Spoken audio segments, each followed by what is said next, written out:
All right, let's just dive right in. I mean, think about it. We are surrounded by brands every single day. Logos, products, all these promises.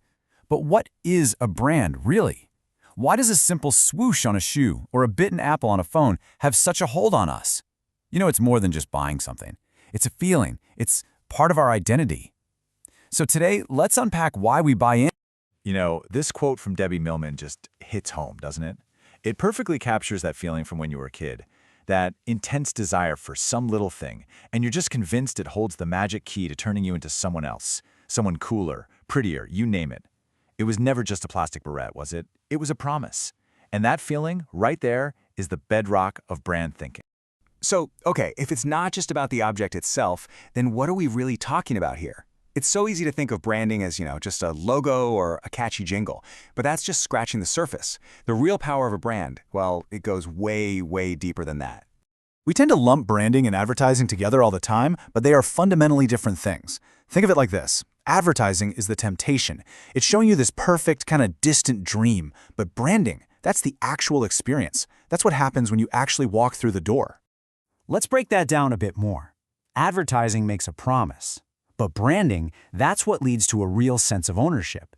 It's the difference between seeing a cool car commercial and actually getting behind the wheel, you know? One is way over there, the other is intimate. It becomes a relationship. You touch it, you use it, you literally live with it. And that feeling of a relationship with a product, it's not some new modern marketing invention. Nope. It taps into something incredibly primal inside all of us, something rooted deep down in our ancient tribal brains.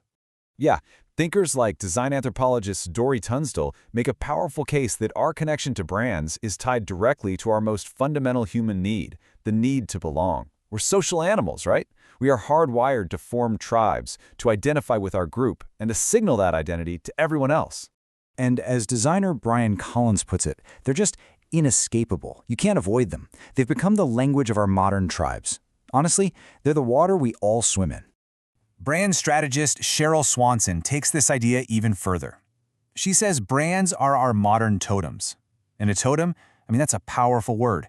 It's a sacred symbol for a group of people. So just think about the logo on your favorite team's jersey or the sticker on your laptop. What is that if not a symbol of your allegiance? And this quote from Seth Godin, well, it really drives the whole point home. It might sound a little provocative at first, but he's right. The most powerful brands in human history are belief systems. They have all the pieces: rituals, symbols, a shared story, and a very clear idea of who's in the tribe and who isn't. That is branding at its absolute most powerful. So if brands help us form tribes, what's the glue that holds these tribes together? It's a shared story, a modern myth. The greatest brands, they aren't just selling you a product. They are selling you a narrative that you desperately want to be a part of. Here's a quick story that just perfectly illustrates this whole idea. So picture a regular old basketball court in New York's West Village. There's some kids playing a pickup game. It's just basketball. Simple. Fun. Now imagine they come back the very next day. Nothing about the game itself has changed. Same kids, same ball, same hoops. But there is one huge difference. A massive Nike banner with that famous swoosh is now hanging right over the court. So here's the crucial part. The activity didn't change at all, but the story completely changed. The experience is suddenly charged with this epic new meaning. It's not just a game anymore. It's a quest for victory under the watchful eye of the goddess Nike.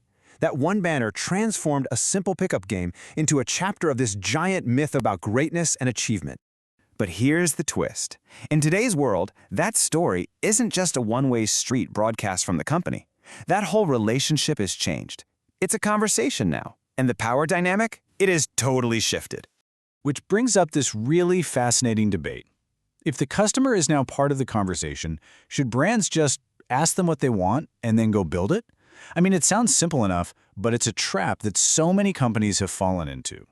Just take Jaguar. They listened really carefully to their most loyal customers in focus groups, and the message they got back was loud and clear: don't change a thing, we love it just the way it is. So they didn't. They kept making the same car, and the brand just slowly faded away. People don't always know what they want next. They only know what they like right now. Now, this doesn't mean you shouldn't listen at all. This quote here absolutely nails the difference. Finding out how people feel today, that's vital. You have to do that to stay relevant. But trying to get them to predict the future for you, to invent the next iPhone? Yeah, that's pretty useless. Innovation has to lead, it can't follow.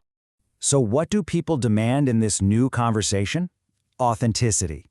In a world where every single person has a voice, you just can't get away with faking it anymore. A broken promise is so much more damaging than never making one in the first place. We hold brands to a higher standard now because, well, we're the ones holding them accountable. So where does all this leave us? In a world that is just overflowing with products, with stuff, how do brands create any real value? And what does that mean for us, the people who live with them every day? Author Daniel Pink lays out a brilliantly simple way to think about this. He says, in a super crowded marketplace, where most of our basic needs are already met, you really only have two paths to succeed. Okay, so your first option is to make a huge leap in utility. Make something that's just undeniably better or faster or cheaper. The second option, and this is where it gets really interesting, is to create significance. Seriously, think about this. Why is the candle market worth over $2 billion when electricity is basically free? It's because a candle isn't about the utility of light. It's about a mood, a ceremony, comfort. It has almost no practical purpose, but it has immense meaning. It's pure significance.